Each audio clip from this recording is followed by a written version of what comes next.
ọmọ mi ayọ̀ mi mo dúpẹ́ lọ́wọ́ Ọlọ́run tó fi fún mi. You are a blessing, not a lesson. I can't wait for you to call me daddy. Inú mi dùn, ayọ̀ mi kún. I feel so lucky that I got you. Inú mi dùn, ayọ̀ mi kún. I feel so blessed that I got you. Assalamu alaikum wa rahmatullahi wa barakatuh. Welcome back to our program, which is on parenting. As we have been discussing, we know that parenting is a very important role and this is a very important program. So today we are going to go again and delve deeper into parenting as we keep going through the stages. Last time we talked about the 1 to 3 year old, where we talked about these young children and their being able to be allowed to get their space. They are trying to make choices. They want to be independent. We talked about their sense of autonomy versus shame, where we said that toilet training is one of the major tasks at that age. And we said that whatever we do at that age can actually affect them into their adulthood. So it's very important that the stage is done with a lot of sensitivity. Remember, toilet training is not something easy for the parent, neither for the child. But slowly, as we do it well, we get to remember that we are actually helping them to become more independent adults with a very good self-esteem.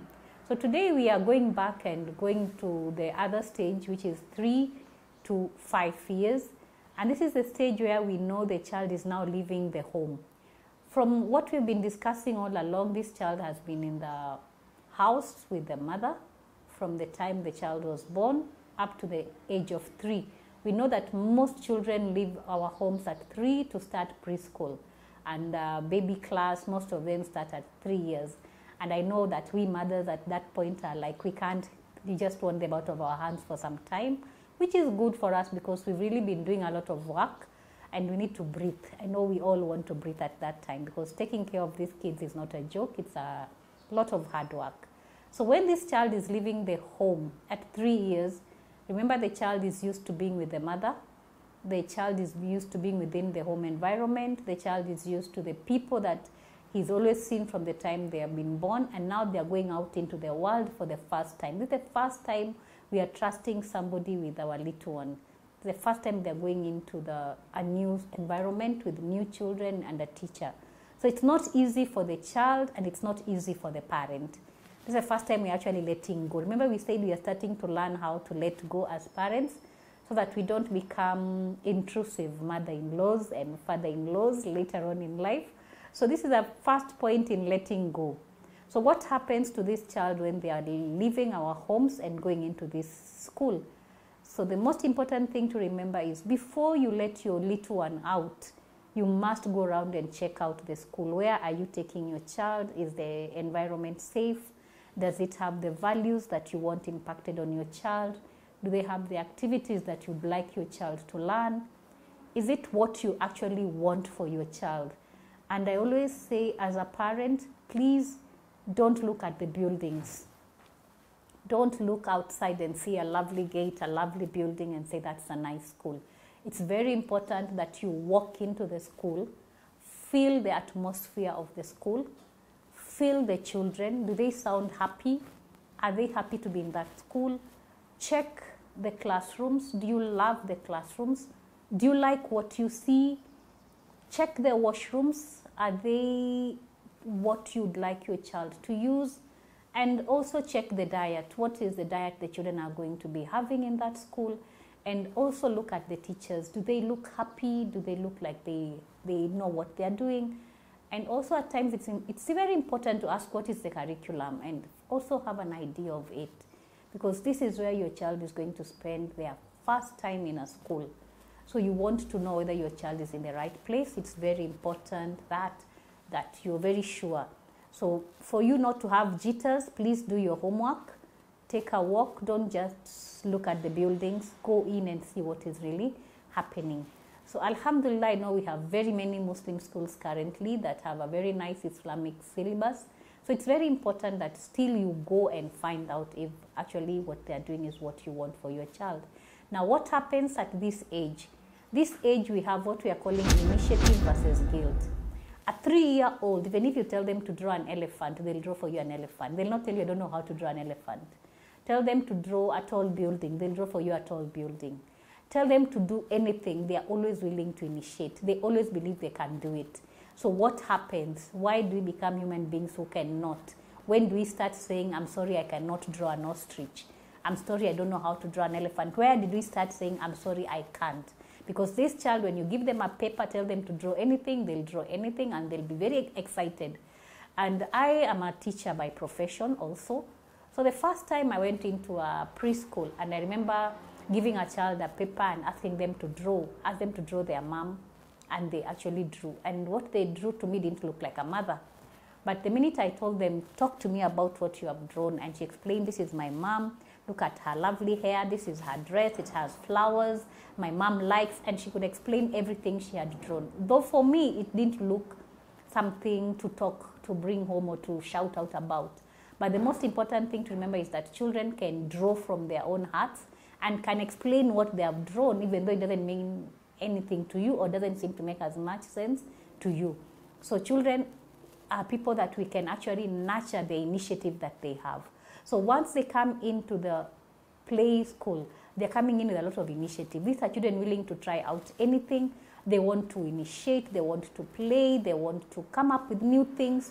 So these are children who just need a lot of support. They want us to support them in this initiation. So the problem with us is that we curtail our children. We start telling them your drawing is not good enough, you're not holding this well, you can't write well, and that is when we start killing their ambition. So what should we do with these children? The most important thing is that these children have come in for the first time, they need to learn how to socialize. So they are out there, they are used to me, I want, me, I have, me, this. So this is the first time you're telling them there's this other child here, you need to share their toys. So they're learning that I'm not all alone in the world, there are other people in the world who I have to share resources with. So these children now know that we can share a teacher. This teacher is here and I'm going to share this teacher with all these other children. So this child learns how to take turns, learns to keep quiet when the other one is expressing themselves, learns to listen to the other child's needs, learns to know that this teacher is not here for me only, that we are many and that we all are going to get something from the teacher. So this is the first time this child is learning that resources can be shared, which is a very important step. Because now this child will grow into an adult who can share resources with others comfortably. So this is the first time that they're learning this. This child is also learning social skills of sharing in the playground. If it is a slide, they have to take turns to go on the slide. If it is a swing, they have to take turns to go on the swing. So this child is learning new social skills. And also if they fight, how do they finish off the fight, apologize and move on. So this child is learning that we can fight and still move on and learn how to say sorry. And the child is also learning a lot of new language. The child is learning that life does not revolve around him only. He needs to say, please can I have this? Please can I share this? Now it's your turn. Now it's my turn. And this child is now getting to be a better human being. So as a parent, what is my role? Because here I'm talking about a teacher most of the time, but what is my role? If a child is coming home with a piece of paper, they have drawn something. They're telling you, mommy, this is what I drew at school. Do we ask them, what is that you've drawn? Doesn't make sense. Why does it look so horrible? There we are killing their initiative. So this child is learning to have some initiative. So the most important thing as a parent is to appreciate that this child is learning.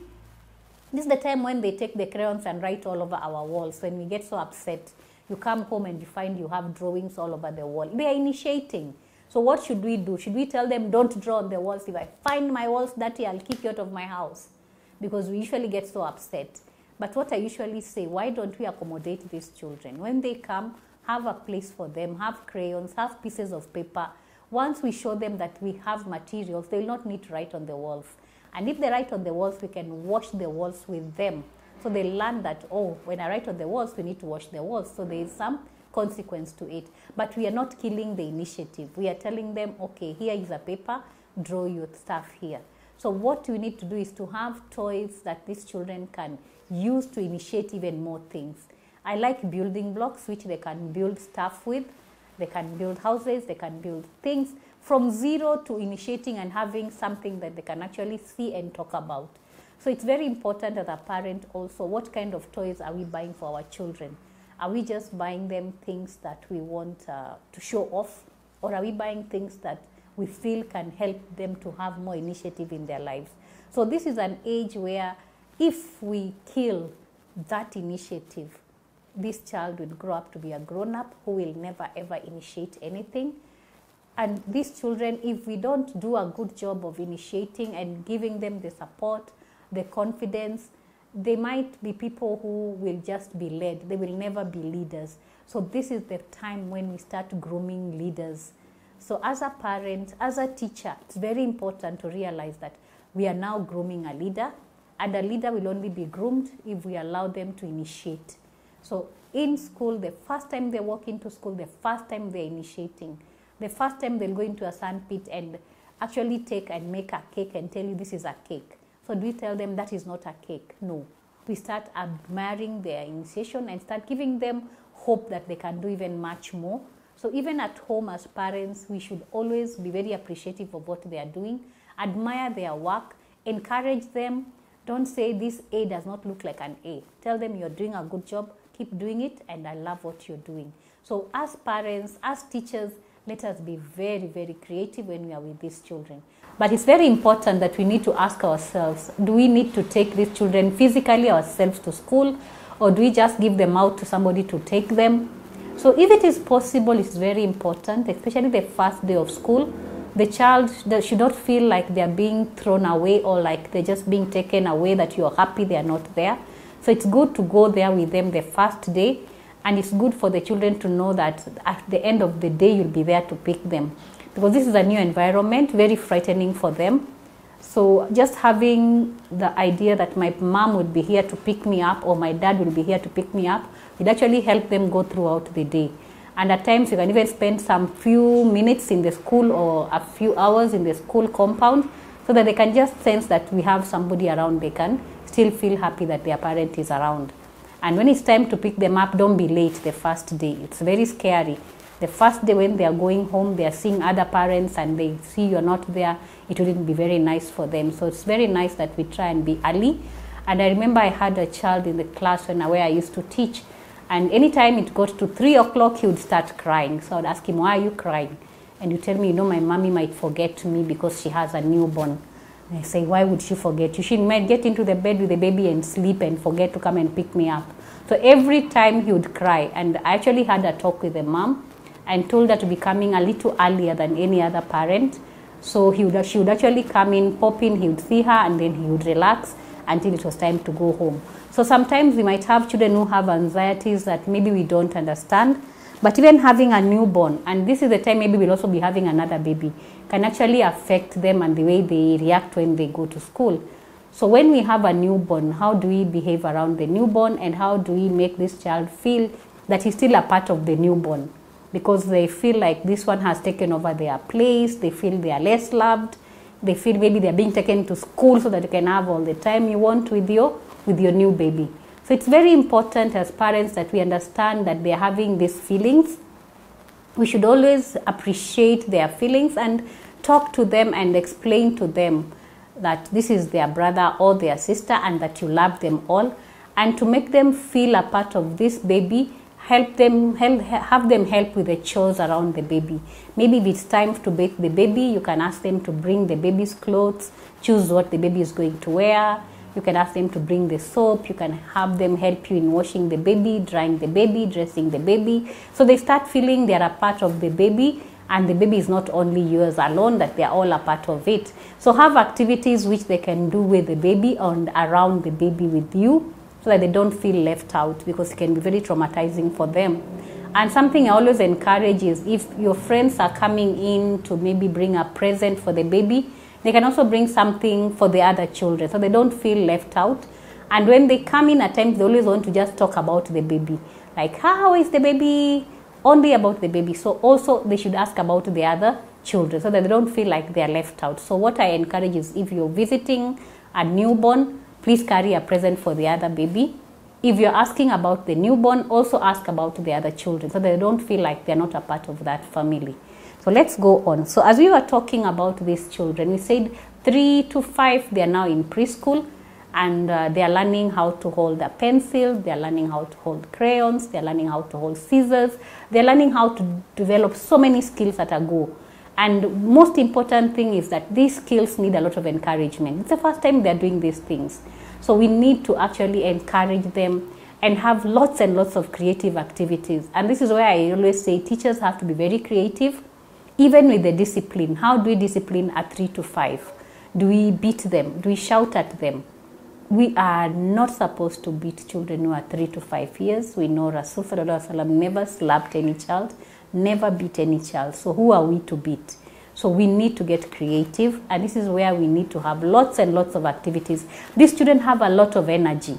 So let's have lots of activities, let us have lots of toys, let's have lots of things for them to do, and have a very well planned day. So if it is a school, every activity should roll into the next activity, and these students should not be left on their own at any given time, and then we say they fell because this was happening or this happened. Like, let's avoid as many accidents as we can by having activities that roll into each other, by being present and always encouraging these children. So as a teacher, if a child is doing something that is wrong, what do we do? So I always encourage that teachers should make classroom rules with their children. Like, sit with the children and tell them, okay, since we are all going to be using this classroom, can we come up with rules that will suit us? Of course, the teacher will be driving the discussion, but make the children feel like they're the ones coming out with the rules. Like, we are not going to litter the classroom. We'll put everything in the dustbin. We'll put the pencils in one place. We'll do this, we'll do that. So as a teacher, you come up with rules that will help your classroom environment, but make them own the classroom rules and let them know what are the consequences. So if something is not right, what do we do? And children are very good at giving what to do, and they go to the extreme. They can even tell you kick somebody out of class, or you can do this. So you come up with things that will make sense for them. So encourage them to follow the classroom rules. Keep reminding them of the rules, and tell them the rules are meant to enable the classroom environment to be conducive for their own learning. So what happens when we're in class and a child is doing something wrong? We talk of time out. Time out, you can tell the child you're going to sit for some time away from everybody else, but when you want to join us, you can come back. So there's always the room to come back. We don't say go and sit in the corner and we forget about you. No. When you're ready to come back, you let me know and you ask them to come back. If they're making noise, you don't need to say so and so stop shouting or stop talking. Just say, I can see Fowls is a nice boy, he's quiet, and the rest will all try to be quiet, to be called nice children. So it's about you praising them, and children love praise and they thrive on praise. And when we praise them, you see they always want to do even more. When we criticize children, they don't want to do anything. They lose their initiative, and that is where we go wrong. At this age, we're not supposed to be criticizing them. We're supposed to be encouraging them, because we want them to build on their initiative, which I said they all have. I told you, if you give a 3-year-old, ask them to draw an elephant, they will all draw an elephant. If I give you a pencil now and I ask you to draw an elephant, you tell me you can't draw an elephant. You don't even know where to start from. So let us work on this initiative. Let us not kill the initiative that they are already having. And I said that at this age, when they come home again, we still work on the same initiative. The teacher is working on initiative, we are working on initiative. The teacher has set some classroom rules, we set some home rules. So the child starts understanding that rules are not only for school, rules are also done in the home. So we come up with our own rules, and we start helping them to go through these rules. And children are very good at solving their own problems. So at this stage, they might fight with each other, they might have their own issues, but always give them that room to sort of come up with solutions, help them and guide them in the solutions, but always give them a chance to strike and come up with their own problem solving. I remember one time in class, a child who came in the morning looking very upset, and he said, today I'm not going to talk to anybody, I'm very upset, I don't want to do anything, I'm not going to smile the whole day. And I really got concerned, but I wanted to listen to what the others were going to talk about it and how he was going to resolve it. So the others followed him and told him, so the whole day you're not going to smile, what happened? What is the problem? And he said, my daddy was very upset in the morning. He said he's never coming back home. He's never talking to my mommy again. He's not even going to call us on the phone. He's going to go away. And at that point, I remember I paused and I was very quiet and I was really concerned because I didn't know what else he was going to say. And then the others just came out and told him, stop worrying. That is what parents say the whole time. And that they never do that. They will always come back. So stop worrying. He's going to come back. That's what they say. And then I said, wow, this student can have a problem, and they also came up with their own solution. And the minute they told this boy, that's what parents always say. They always say that and they don't do that. The boy relaxed and he had a lovely day. So let's give children a chance and a room to help each other through their own problems. So this is the age where we also are trying to start initiating them into maybe doing their swala. So as we are doing swala, they're also going to do swala with us. And they really want to do. Remember, it's a time for they want to initiate. So they'll be reminding us when it is time for swala. We can tell them you're the person who is going to be the one reminding us when we're supposed to do adhkar or when we are doing dua. So you give them some form of responsibilities which they really love doing. Now, what happens when we start killing this initiative? When we start overcorrecting children. If a child is writing, whether this writing is slanting, whether it is going this way or that way, let them write. All what we want them is to do, what we want them to do is to write. If they are drawing, let them draw. If they are cutting, let them cut. Stop overcorrecting at this age. Overcorrection kills their initiative. So as teachers, as parents, we don't overcorrect. We let them make mistakes and continue working on it. They'll better it as they go. And the more we praise them, the more we appreciate what they're doing, the more they want to do better and the better they will do. So the most important thing is that at this age, if we over-criticize, if we overcorrect, if we want a perfect child, we start messing up, we start killing their initiative, and they develop a sense of guilt. And like I said, once they develop a sense of guilt, they'll grow up to be grown-ups who cannot initiate anything. They'll always feel they'll not do something right. They'll always feel they'll make a mistake. So there will be people who are better off led than leading. So instead of creating a leader, we end up creating somebody who just gets led and somebody who can get led even into the wrong things. So what do we want? We want a child who is confident. We want a child who can initiate and go through their initiation and see what comes out of what they have initiated. We want children who know that there is a fruit at the end of what they are doing. So what it is for us parents is to enable these children gain this confidence so that we can have grown-ups who can actually lead and lead in a good way. And as we are finishing off for today's topic, I want to leave us with the thoughts of, as we are sitting where we are sitting as parents, have we been allowing our children to initiate? Have we allowed our children to solve their own problems? Have we given our children room to make mistakes? Or are we over-criticizing and stifling their initiative? So let us start giving these children the chance to create. Let us not stifle their creativity. Let us encourage them to be the best that they can be. And that is only if we step back and allow them. If we stop wanting them to be us. This child is not you. Let us stop living our ambitions through our children. Our dreams are not going to be met through our children. If I wanted to be a doctor and I didn't become a doctor, I'll not start making my child to write so they can become a doctor, because maybe they're not meant to be a doctor. So let us let go. Let us encourage them to be what they want to be and give them the room to grow. So I'll leave us with that today, and may Allah guide us to bring up the best of the Ummah, because they are the next people we are going to give the banner of leading this Ummah. So let us make sure that we bring up the best of Ummah. Assalamu alaikum wa rahmatullahi wa barakatuh. Ọmọ mi, ayọ̀ mi, mo dúpẹ́ lọ́wọ́ Ọlọ́run tó fi fún mi. You are a blessing, not a lesson. I can't wait for you to call me daddy. Ayọ̀ mi kún. I feel so lucky that I got you. Inú mi dùn, ayọ̀ mi kún.